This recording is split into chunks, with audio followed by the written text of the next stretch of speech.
welcome back to Sunrisers Education Villa. Our today's topic is spotting errors. In every competitive exam, you will find one or two questions regarding this topic. You have given one sentence and there are four parts of it, and you have to find the mistake in which part the formation of sentence is wrong. Or we can say that you have to find the error. So common errors in English are tenses or prepositions, subject verb agreement, question text या voice. ये कुछ ऐसे topics हैं जिनमें आपको error मिल सकता है। Mostly आपको क्वेश्चंस में टेंसेज या प्रेपोजिशन रॉन्ग हो सकती है, या सब्जेक्ट वर्ब एग्रीमेंट में गलती कर सकते हैं, या क्वेश्चन टेक्स्ट में भी कोई आपको ऐसा क्वेश्चन दे दिया जाए, या वॉइस में या नरेशन भी हो सकता है। तो ये कुछ 4-5 ही टॉपिक्स हैं मेनली जिनमें आपको एरर मिलेगा, और इन सब के रूल्स मैं आपको पहले के वीडियोज़ में बता चुकी हूँ। अगर आपने वीडियोस नहीं देखे हैं तो आप देख सकते हैं, प्लेलिस्ट में भी मेरे सारे वीडियोज आपको मिल जाएंगे, वहाँ भी आप देख सकते हैं। तो स्पॉटिंग द एरर्स के लिए आपको कोई डेफिनेट रूल नहीं मिलेगा, क्योंकि ये बहुत सारे रूल्स का कॉम्बिनेशन है। इसमें आपको पूरा सेंटेंस दिया जाता है। सेंटेंस के आपको पता है बहुत सारे पार्ट्स होते हैं, और उनमें ही किसी में भी मिस्टेक हो सकती है। तो आपको क्या करना पड़ेगा, आपको देखना पड़ेगा कि कंसेप्ट क्या है हमारा और रूल फैक्ट क्या है। इंग्लिश ग्रामर में आपको रूल्स की बजाय फैक्ट और कंसेप्ट पे ज़्यादा ध्यान देना पड़ेगा इस टॉपिक को क्लियर करने के लिए। चलिए एक एग्जांपल से समझते हैं। यहाँ पे आपको एक सेंटेंस के 4 पार्ट दिए गए हैं, ABCD। तो सबसे पहले हमें क्या करना है, हर पार्ट को रीड कर लेना है अच्छे से। Do the roses in your garden smell, ये आपका फर्स्ट पार्ट है। इसमें आप देख सकते हैं कि रोजेज आपका सब्जेक्ट है, प्लूरल है, तो आपको डू दिया गया है हेल्पिंग वर्ब, तो ये ठीक है। इन योर गार्डन, ये भी ठीक है, कोई स्पेलिंग मिस्टेक भी नहीं है। स्मेल वर्ब है, और वर्ब का आपके साथ सब्जेक्ट के साथ एग्रीमेंट भी सही है, क्योंकि रोजेज है, प्लूरल है, तो यहाँ पे आपकी वर्ब स्मेल रहेगी। तो देखते हैं नेक्स्ट पार्ट। बी पार्ट में आपको दिया गया है मोर स्वीटली। मोर क्या है, डिग्रीज हैं, एडजेक्टिव्स की डिग्रीज। उसमें आपको पता है कि कंपैरेटिव डिग्री है, और कंपैरेटिव में हम क्या लगाते हैं, ER लगता है मोस्टली। तो क्या आएगा आपका, यहाँ आएगा स्वीटर। तो आपको इस सेंटेंस में मिस्टेक यहीं पे मिल गई है।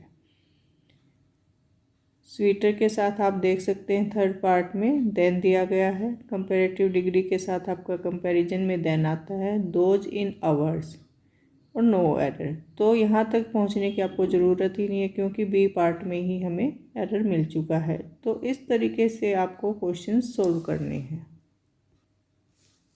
एक और एग्जाम्पल लेते हैं। इसमें भी आपको 4 पार्ट दिए गए हैं, ABCD। फर्स्ट है ब्लॉक ऑफ रेजिडेंशियल फ्लैट्स। अब क्या दिया गया है, रेजिडेंशियल फ्लैट्स जो होते हैं उनमें कोई एक ब्लॉक तो होगा नहीं, बहुत सारे ब्लॉक्स होंगे। तो हमें मिस्टेक यहीं पे मिल गई है कि यहाँ पे हमारा ब्लॉक्स आना है। उसके बाद आप इसको वेरीफाई कर सकते हैं। Blocks of residential flats are, तो यहाँ पे प्लूरल है आपका सब्जेक्ट, तो आपकी हेल्पिंग वर्ब भी प्लूरल आ गई है। Are coming up near our house, तो ये सेंटेंस पूरा आपका करेक्ट बन जाता है। तो यहाँ से आपको पता चल गया कि आपका ए पार्ट ही रोंग है, तो आपका आंसर क्या होगा, ए हो जाएगा। One more example is here. 4 parts are there, ABCD। 60 miles are a good distance. 60 miles जो है आपका सिंगुलर सब्जेक्ट है, तो यहाँ पे आपको सिंगुलर वर्ब लगानी है, हेल्पिंग वर्ब आपकी ए जाएगी। तो आपको इसी पार्ट में एरर मिल गया है, तो आप क्या आंसर टिक करेंगे, बी पार्ट को टिक करेंगे। 60 miles is a good distance, ये आपका सेंटेंस करेक्ट बनता है। तो इस तरीके से आपको स्पॉटिंग द एरर टॉपिक को सोल्व करना होता है। Let's take one more example. 4 parts are there. First, when the dentist came in, तो आपको क्या दिया गया है कि डेंटिस्ट है, सिंगुलर है, पास्ट ऑफ टेंस दिया गया है आपको। नेक्स्ट पार्ट देखेंगे, my tooth was stopped aching. तो ध्यान से देखिए इस पार्ट को। वॉज क्या है आपका पास्ट टेंस की हेल्पिंग वर्ब है और स्टॉप्ड क्या है आपकी थर्ड वर्ब है। थर्ड वर्ब के साथ आपका क्या होगा, वॉज स्टॉप्ड नहीं आएगा। वॉज एकिंग तो आ सकता है, अगर वॉज एकिंग करते हैं तो पास्ट कॉन्टिन्यूस टेंस हो जाता है, लेकिन वॉज स्टॉप्ड एकिंग रोंग है। ठीक है, इसका आपको आंसर बी करना है। आप देख सकते हैं इसमें क्या आएगा, माई टूथ स्टॉप्ड एकिंग। जो वॉज है वो हमें नहीं लगाना था, तो इसका आपका आंसर बी करेक्ट रहेगा। एक और एग्जांपल देखते हैं। मोस्टली क्वेश्चन पेपर्स में ये आ जाता है कि नो सूनर से कोई सेंटेंस आपको आ जाता है, बहुत ही कॉमन सेंटेंस है ये, किसी न किसी एग्ज़ाम में ज़रूर आ जाता है। No sooner did I open the door when the rain heavy and stormy rushed in making us shiver from head to foot and the part no air. तो इसको आप पढ़ना शुरू कीजिए। No sooner did I open the door, ये आपका क्या है, करेक्ट है। व्हेन द रेन, तो यहाँ देखिए जब भी नो सूनर आता है तो नो सूनर के साथ आपको क्या मिलता है, देन मिलता है।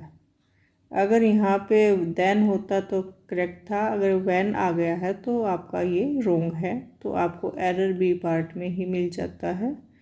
ठीक है, इसकी एक्सप्लेनेशन में भी आप देख सकते हैं कि then the rain is the correct.